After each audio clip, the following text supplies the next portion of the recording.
আমি গতকালের ভিডিওতে বলছিলাম যে ছাত্রদের নতুন রাজনৈতিক দল তৈরি প্রসঙ্গে আমি ওদের কিছু বলবো। আজকে শুধু শুরুর আলাপটা, ছাত্র যদি আগ্রহী হয় তাহলে এই আলাপ আমি কন্টিনিউ করব। একটার পর আর একটা ইস্যু ধরিয়া বাংলাদেশের রাজনীতি নিয়ে অনেকে আগ্রহী হইতেছেন, এটা আসার কথা। আমাকেও অনেক গ্রুপ থেকে ফোন করে সে আগ্রহের কথা বলেন।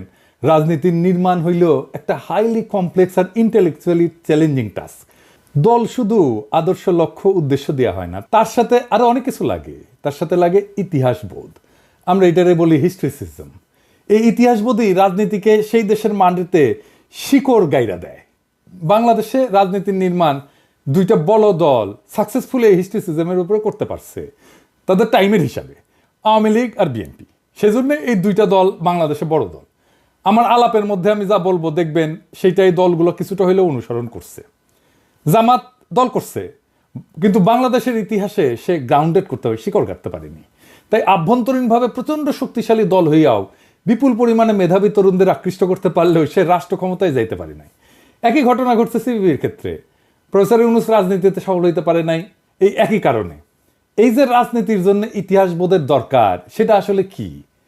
আমি যদি রাজনীতি করতাম তাহলে কোথায় যাইয়া আমার রাজনীতির শিকড়টা ইতিহাসে গাড়তাম, কেন দিতাম, কেন তারা গাড়তে দিতাম, সেই আলাপ। কেন এই গাড়তে দেওয়াটা জরুরি।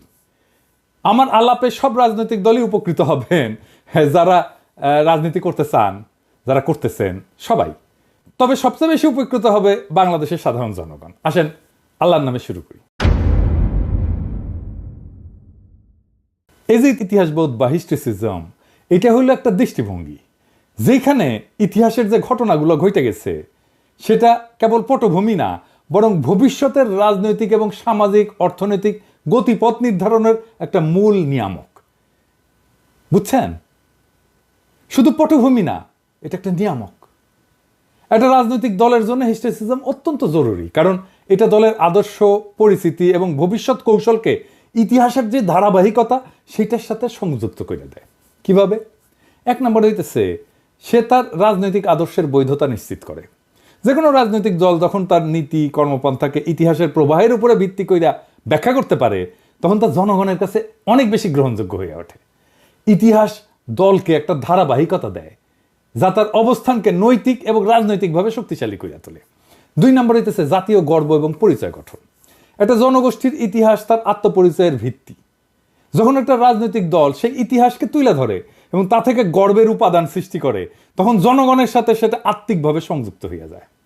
তিন নম্বর হইতেছে ভবিষ্যৎ দিক নির্দেশনা এবং রাজনৈতিক ন্যারেটিভ গঠন।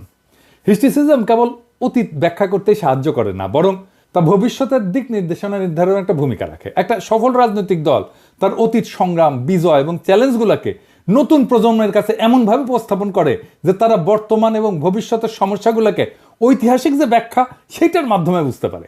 এবার আসেন দেখি কিভাবে হিস্ট্রিসিজম রাজনৈতিক গল্পকে সংজ্ঞায়িত করে এবং জনগণকে সংযুক্ত করে। এক নম্বর হইতেছে সে ঐতিহাসিক প্রতীক এবং নায়ক তৈরি করে। রাজনৈতিক দলগুলো সাধারণত ঐতিহাসিক নেতাদের চিত্র, প্রতীক এবং আন্দোলনকে সামনে এনে নিজেদের পরিচয় তৈরি করে। যেমন ধরেন মহাত্মা গান্ধী ভারতীয় জাতীয় কংগ্রেসের, শরদ্দির বডিগার্ড আওয়ামী লীগের, নেলসন ম্যান্ডেলা এএনসির প্রতীক, তাই না? এই ঐতিহাসিক ব্যক্তিত্বরা শুধু অতীতের চরিত্র না, বরং তাদের সংগ্রাম ও আদর্শ দলের বর্তমান রাজনৈতিক অবস্থানের নৈতিক ভিত্তি হইয়া ওঠে। এই জন্যেই শরদ্দির বডিগার্ডের মূর্তি ভেঙ্গে দেওয়াটা জরুরি। সেই জন্যেই ধানমন্ডি 32 নাম্বারটা ভেঙ্গে দেওয়াটা জরুরি, কারণ তার নৈতিক ভিত্তিটা যেটা সেটারই আমরা ভেঙে দিছি। দুই নাম্বার, ঐতিহাসিক দৃষ্টান্ত দিয়া বর্তমান সময়ের ব্যাখ্যা। একটা রাজনৈতিক দল যখন বর্তমান সংকট বা চ্যালেঞ্জগুলোর ব্যাখ্যা ঐতিহাসিক ঘটনা দিয়ে করতে পারে, তখন তা জনগণের কাছে গ্রহণযোগ্যতা বাড়ায়। যখন একটা রাজনৈতিক দল বৈদেশিক হস্তক্ষেপ নিয়ে কথা বলে, তখন তারা যদি ইতিহাস থেকে প্রমাণ করতে পারে যে অতীতেও এরকম হস্তক্ষেপের ঘটনা ঘটছিল এবং জনগণ তখন কিভাবে সেটা প্রতিরোধ করছিল, তাহলে বর্তমান আন্দোলন এবং প্রতিবাদগুলো আরো গ্রহণযোগ্য হয়ে ওঠে। তিন নাম্বার হইতেছে গণ আন্দোলন এবং বিপ্লবের ঐতিহাসিক ধারাবাহিকতা। বিপ্লব বা গণ আন্দোলনের মাধ্যমে ক্ষমতায় আসা দলগুলোর জন্য হিস্ট্রিসিজম আরো বেশি গুরুত্বপূর্ণ। সেই জন্যই ছাত্রদের জন্য অনেক বেশি গুরুত্বপূর্ণ, কারণ তারা নিজেদের বৈধতা প্রমাণ করতে ইতিহাসকে হাতিয়ার হিসেবে ব্যবহার করে। একটা জনগোষ্ঠীর ইতিহাস শুধু অতীতের ঘটনা না, বরং তাদের আত্মপরিচয়, রাজনৈতিক ভবিষ্যৎ এবং জাতীয় গর্বের ভিত্তি। একটা সফল রাজনৈতিক দল যদি তার গল্প হিস্ট্রিসিজমের মাধ্যমে তৈরি করতে পারে, তাহলে তার জনসমর্থন নিয়ে আসে এবং দীর্ঘমেয়াদে টিকে থাকার জন্য শক্তিশালী ভিত্তি গড়ে তোলে। ইতিহাসকে ভুলে গেলে রাজনৈতিক দলগুলোর অস্তিত্ব বিপন্ন হইতে পারে, কিন্তু ইতিহাসকে শক্তিশালী হাতিয়ার হিসেবে ব্যবহার করলে তারা জনগণের হৃদয়ে স্থান করে নিতে পারে। আমি আওয়ামী লীগের একটা হিস্ট্রিসিজমের ছোট্ট উদাহরণ দিই। কেন মুজিব, রবীন্দ্রনাথ ঠাকুর, সোনার বাংলার সাথে আওয়ামী বাকশালী ন্যারেটিভের একটা যোগসূত্র আছে, আর কিভাবে এই কালচারাল ন্যারেটিভ আওয়ামী লীগ আর ইন্ডিয়া খুব কৌশলে তৈরি করছে। আলাপটা একটু পিছন থেকে শুরু করতে হচ্ছে।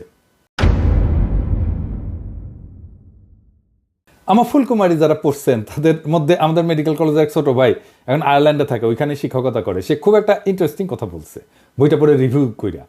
সেটা হইতেছে বইটার মধ্যে একটা মেলানকলি, বাংলায় যেটাকে বলে অন্তর্গত গভীর বেদনা আছে। মানে বইটা পড়লে এই বেদনাটা আপনি টের পাবেন। সেটা কি সেটা বুঝতে পারা যায় না। ও বলতেছে এটা ঠিক কথা বলছে সে। আমার যে সার্চ, বাংলাদেশের মানুষের ঐতিহাসিক অন্তর্গত গভীর বেদনার খোঁজ করা। কেন করি? কারণ আপনার যদি জাতিগতভাবে অন্তর্গত গভীর বেদনা না থাকে, তাহলে আপনি নতুন কিছু সৃষ্টি করতে পারবেন না। আমাকে কলকাতার একটা পত্রিকা ইন্টারভিউ করছিল 5ই আগস্টের পর। আমি বলছিলাম যে দেখেন, আমাদের ভাষা এক, 47 সাল পর্যন্ত আমাদের ইতিহাস এক, খাবারও এক, আমরা একই খাবার খাই, পরিবেশ এক, ওয়েদার একই রকম, পোশাক আশাক একই রকম, তাও কেন আপনারা আমাদের থেকে রাজনৈতিকভাবে আলাদা জানেন? বলতে পারেন না উনি। আমি বললাম যে আমরা মাঝে মাঝে বিস্ফোরিত হই, আপনারা কেন হন না জানেন? কারণ আপনাদের অন্তর্গত গভীর বেদনার কোনো বোধ নাই, আপনারা জাতিগতভাবে সেটার সাথে কানেক্ট করতে পারেন না, তাই আপনার মধ্যে পরিবর্তনের যে তীব্র আকাঙ্ক্ষা সেটা জাগে না। এই গভীর বেদনার বোধটা নিয়ে আরেকটু আলাপ করি, তাহলে বুঝতে সুবিধা হবে। আর এই আলাপটা করলে বুঝতে পারবেন যে কেন আওয়ামী লীগ আর ফিরতে পারবে না। মার্কেটিংয়ে একটা ধারণা আছে, আপনারা তো জানেন আমি আসলে মার্কেটিংয়ের লোক আর কি। সেটা হইতেছে অ্যাভয়েড পেন থিওরি, যন্ত্রণা বা কষ্ট থেকে দূরে থাকার তত্ত্ব। এটার উপরে ভিত্তি করে আমরা মার্কেটিংয়ে পণ্যের চাহিদা তৈরি করা ভোক্তাদের কাছে যাই আর কি। এই ধারণাটার উৎপত্তির একটা খুব ইন্টারেস্টিং ইতিহাস আছে। পেইন অ্যাভয়েডেন্স বা অ্যাভয়েড পেন, এই ধারণাটা মূলত মনোবিজ্ঞান এবং অর্থনীতির গবেষণা থেকে আসছে, যা মানুষের সিদ্ধান্ত গ্রহণের ক্ষেত্রে খুব গুরুত্বপূর্ণ ভূমিকা রাখে। এর মূল ভিত্তি আছে একটা থিওরিতে, নাম হইতেছে প্রসপেক্ট থিওরি। 1979 সালে 2 নোবেল বিজয়ী অর্থনীতিবিদ, একজন হচ্ছে ড্যানিয়েল কাহেমান আর এমস ভেরস্কি, এই তত্ত্বটা তৈরি করে। তাদের মতে মানুষ লাভের আকাঙ্ক্ষা থেকে ক্ষতি এড়াইতে বেশি আগ্রহী। ধরেন কারো 100 টাকার অর্জন করতে চাওয়ার আগ্রহের চাইতে সে আরো বেশি উদ্বিগ্ন থাকবে 100 টাকা হারানোর সম্ভাবনা নিয়ে। এই ধারণাটাকে বলে লস অ্যাভারশন, যা মার্কেটিং এর এই অ্যাভয়েড পেইন কৌশলের ভিত্তি হিসেবে ব্যবহার করা হয়। মানুষ এমনভাবে সিদ্ধান্ত নেয় যেন তার বেদনা বা ঝুঁকি এড়াইতে পারে সে। এই মনস্তাত্ত্বিক প্রবণতা ব্যবসায়ীরা, মার্কেটিং বিশেষজ্ঞরা পণ্যের চাহিদা তৈরির জন্য ব্যবহার করেন। এই তত্ত্ব বলতেছে যে মানুষ সুখ বা লাভ পাওয়ার চাইতে কষ্ট বা ক্ষতি এড়াইতে বেশি গুরুত্ব দেয়। যদি কোনো পণ্য বা সেবা কোনো কষ্ট বা সমস্যার সমাধান করতে পারে, তবে তার চাহিদা বৃদ্ধি পায়। ধরেন আপনি বললেন যে আমি ধন ধান্যে পুষ্পে ভরে দেবো আপনাদের ভবিষ্যৎকে, আর আমি বললাম ওই যে মনে আছে না তোমাকে যে অপমান করছিল, তোমার যে জমি কাইরা নিছিল, ওই যে তোমার দাড়ি টুপি দেখলে জঙ্গি বানায় গুম কইরা দিত, ক্রস ফায়ারে দিত, ওই দিন আর ফিরবে না, আমরা এটার প্রতিশোধ নেব, আমরা এমন ব্যবস্থা করবো ওই দিন আর ফিরবে না। পাবলিকে আমার কথা শুনবে, আপনার ধনধান্যের কথা শুনবে না। আমরা ন্যারেটিভ ইউজ করি চিরস্থায়ী বন্দোবস্তের সময় আমাদের পূর্বপুরুষদের জমি হারানোর ইতিহাসে। আমি বারে বারে বলি, দেখছেন না সেই গল্প বলি, এই জন্যে যে ইন্ডিয়া কখনো আমাদের দেশে পিপল টু পিপল রিলেশন তৈরি করতে পারে নাই। কারণ আমার জনগোষ্ঠীর কালেকটিভ মেমোরিতে আসছে পশ্চিমবঙ্গের হিন্দু জমিদারদের হাতে জমি হারানোর বেদনার কথা। ইন্ডিয়া কিছু করতে আসলেই তার মনে হয় আবার আসতেছে রে সেই আমার জমি কাইরা নিতে, সে ফেরত হয়ে যায়। আওয়ামী লীগ এই ন্যারেটিভ নেয় নাই, কারণ সে নিতেও পারবে না, নিলে তো আর ইন্ডিয়ার সাথে তার বিয়া শাদী হয় না, তাই না, নিকা শাদী হয় না। সে নিচে রবীন্দ্রনাথ থেকে, তার ন্যাশনালিজমের ন্যারেটিভের শুরু নিজের উপরে ঘৃণা থেকে বা আত্মঘৃণা থেকে। ওই যে গোবিন্দনাথ বলছে না, 7 কোটি বাঙালি রেহে মুগ্ধ জননী, রেখেছ বাঙালি করে মানুষ করনি। তার মানে আমরা মানুষ না। আর সরদির বডিগার্ড 10ই জানুয়ারি এসে বলল, কবিগুরু আজ তোমার বাণী মিথ্যা প্রমাণিত হয়েছে, বাঙালি আজ মানুষ হয়েছে, বাংলাদেশ স্বাধীন হয়েছে। কে করলো স্বাধীন? মুজিব। আমার বাবা দেশ স্বাধীন করে দিয়ে গেছে। ওই যে এই অহংকারের পিছনে এইটাই যে আমার বাবা তোমাদের মানুষের মর্যাদা দিয়ে গেছে, সার্কেল পূরণ হইল, তাই না? তাই রবীন্দ্রনাথকে দরকার বাঙ্গু সেকুলারদের জন্য। সে ছাড়া সে জার্নি শুরুই হয় না, তার আত্মগ্লানির জার্নি শুরু হয় না। সে ছাড়া মুজিব ইতিহাসে তার ভ্যালু ক্লেম করতে পারে না। আবার দেখেন 1971-এর বেদনা, কেন সেই ন্যারেটিভ তৈরি করতে পারেনি, কালেকটিভ ন্যারেটিভ, বেদনা ন্যারেটিভ তৈরি করতে পারেনি আওয়ামী লীগের জন্য? কারণ 1971-এর বেদনা ছিল বাংলাদেশের হিন্দু সম্প্রদায় আর আওয়ামী লীগ করার লোকদের জন্য। তাদেরকে দেশ ছাড়তে হয়েছিল, হিন্দুদের বাড়িঘর দখল হয়েছিল, পুড়ায় দেওয়া হয়েছিল। এই কারণেই আওয়ামী লীগ আর হিন্দু সম্প্রদায় ওই বেদনার সাথে কানেক্ট করতে পারে। ওদের আওয়ামী লীগ করার কারণও এইটা। কিন্তু বাকি দেশের লোকের কাছে সেইটা কোনো গভীর বেদনা ইভোক করেনি। তাই মুক্তিযুদ্ধের ন্যারেটিভ আওয়ামী লীগে ফেল করছে। এবার আসেন আমরা দেখি ইতিহাসের কোথায় আমি আমার নতুন রাজনীতিকে নোঙ্গর করাইতে চাই, আর কেনই বা করাইতে চাই। আমাদের ইতিহাসের নোঙ্গর হওয়া উচিত 12 ভূঁইয়ার সময়, আর ইতিহাসের নায়ক হওয়া উচিত ঈসা খাঁ। ঈসা খাঁ ছিলেন বাংলার 12 ভূঁইয়াদের অন্যতম প্রধান নেতা, যিনি 1600 শতকের শেষার্ধে মুঘল সাম্রাজ্যের বিরুদ্ধে স্বাধীন প্রতিরোধ গড়ে তুলছিলেন। তিনি মূলত ভাটির অঞ্চলের লোক ছিলেন। এই ভাটির অঞ্চলটা কোনটা কোনটা? ব্রাহ্মণবাড়িয়া, কিশোরগঞ্জ, ময়মনসিংহ, নরসিংদী এবং সুনামগঞ্জ। এবং এই অঞ্চলে শক্তিশালী প্রতিরোধ গড়ে তুলছিলেন। ঈসা খাঁর প্রধান ঘাঁটি ছিল ভুলুয়া, এই বর্তমান নরসিংদী এবং ব্রাহ্মণবাড়িয়া অঞ্চলে, এবং বজ্রপুর বর্তমান কিশোরগঞ্জ এবং নেত্রকোনা অঞ্চলে। নামটা কি সুন্দর দেখেন, বজ্রপুর। ঈসা খাঁ কিন্তু কিং ছিলেন না, মানে রাজা ছিলেন না, ছিলেন ভূস্বামী জমিদার। কিন্তু সে এমন একটা ফেডারেল স্ট্রাকচার গড়ে তুলছিলেন আদার ভূস্বামী, অন্য ভূস্বামীদের নিয়ে, যা মাইটি মোগলদের নাস্তানাবুদ এবং পরাজিত করতে পারছিল। এটাই হইতেছে আমাদের আদি রাষ্ট্র ভাবনা। শুধু তাই না, আমাদের মিলিটারি মাইটের শক্তির প্রতীক। 12 ভূঁইয়ার মধ্যে ছিল হিন্দু মুসলমানের এক অদ্ভুত ঐক্য। সেখানে ঈসা খাঁর সাথে যুদ্ধ করতেছে কাঁধে কাঁধ মিলায় রাজা কংসনারায়ণ ভৌমিক। ঈসা খাঁর রাজধানীর একটা গুরুত্বপূর্ণ অঞ্চল ছিল সোনারগাঁ। এটা প্রশাসনের কেন্দ্রবিন্দু না হইলেও বাণিজ্যিক এবং কৌশলগত কারণে গুরুত্বপূর্ণ ছিল, এবং এই সোনারগাঁ এখন ইনট্যাক্ট আছে। আর গফরগাঁ বর্তমান ময়মনসিংহ জেলা ঈসা খাঁর শাসনাধীন অঞ্চলের মধ্যে পড়তো, এবং এইটা তার প্রতিরক্ষা কৌশলের একটা গুরুত্বপূর্ণ অংশ ছিল। আমাদের তারুণ্যে আমরা জানতাম গফরগাঁয়ের মানুষ দুর্ধর্ষ সাহসী, ঠিক না? আমি ভাবতাম কেন? ঈসা খাঁর প্রধান প্রতিরক্ষা ব্যবস্থা ছিল ভাটি অঞ্চলের জলাভূমি এবং নদীগুলোর সুবিধা ব্যবহার করা। গফরগাঁও ছিল মোগর ভাটির দুর্গ অঞ্চল এবং ব্রহ্মপুত্র নদের সংযোগস্থলে অবস্থিত, যা সামরিক এবং কৌশলগত এলাকা ছিল। গফরগাঁও নদী বেষ্টিত এলাকা হয়, এটা তার প্রতিরক্ষা কৌশলের অংশ ছিল, এবং এখানকার স্থানীয় জমিদাররা তার পক্ষে লড়াই করছিল। তার মানে গফরগাঁয়ের আজকের জনগণ ঈসা খাঁর সৈনিক, ঈসা খাঁর বাহিনীর অংশ। এই গফরগাঁয়ের লোকেরাই ছিল ঈসা খাঁর বাহিনী। এরা সাহসী হবে না তো কে সাহসী হবে? আজকে দেখেন না ব্রাহ্মণবাড়িয়ার লোকেরা ডেঞ্জারাস সাহসী, আরেকটা অঞ্চল। এই অঞ্চলের সাথে ঈসা খাঁর যোগসূত্র তো বলছি, আসেন আরো একটু বিস্তারিত দেখি। ব্রাহ্মণবাড়িয়া ছিল ঈসা খাঁর সামরিক ঘাঁটির অংশ। ব্রাহ্মণবাড়িয়ার যে সংলগ্ন এলাকা, যেমন সরাইল, আশুগঞ্জ, নবীনগর, নাসিরনগর, তার প্রতিরক্ষা কৌশলের, তার ক্যান্টনমেন্টের অংশ ছিল। মোগলদের অগ্রসর হওয়া থাকাতে তিনি এইখানকার নদী এবং জলাভূমিকে কৌশলগতভাবে ব্যবহার করছিলেন। আর এই সরাইল উপজেলা ছিল ঈসা খাঁর অন্যতম প্রতিরক্ষা ঘাঁটি, এবং সে সরাইলে অবস্থান করেই মোগলদের বিরুদ্ধে যুদ্ধ পরিচালনা করতেন। আর মোগল বাহিনী যখন বাংলায় আগ্রাসন শুরু করে, তখন ব্রাহ্মণবাড়িয়ার আশেপাশে অনেকগুলো যুদ্ধ সংঘটিত হয়। এই যুদ্ধগুলো করছিল ব্রাহ্মণবাড়িয়ার লোকেরা। ঈসা খাঁর নৌবাহিনী ব্রাহ্মণবাড়িয়ার নদীগুলোতে কৌশলগতভাবে মোতায়েন করা ছিল, যাতে মোগলদের অগ্রযাত্রা বাধাগ্রস্ত হয়। একবার তো মানসিংহের নেতৃত্বে মোগলরা আসছিল, ইসলাম খানের নেতৃত্বেও মোগল বাহিনী আসছিল, চূড়ান্ত অভিযান চালাইছিল। তখন ব্রাহ্মণবাড়িয়ার আশেপাশের দুর্গ এলাকাগুলোতে প্রচন্ড লড়াই হয়, এবং এই লড়াইগুলো করে ব্রাহ্মণবাড়িয়ার লোকেরা। ঈসা খাঁর বাহিনীর বংশধরেরাই আজকের ব্রাহ্মণবাড়িয়ার জনগণ। এবার বুঝেছেন আমার গফরগাঁও আর ব্রাহ্মণবাড়িয়ার ক্ষুদ্র ভ্রাতা আর ভগিনীরা, আপনারা কার উত্তরাধিকার, কোন বীরের রক্ত আপনাদের ধমনীতে প্রবাহিত হইতেছে।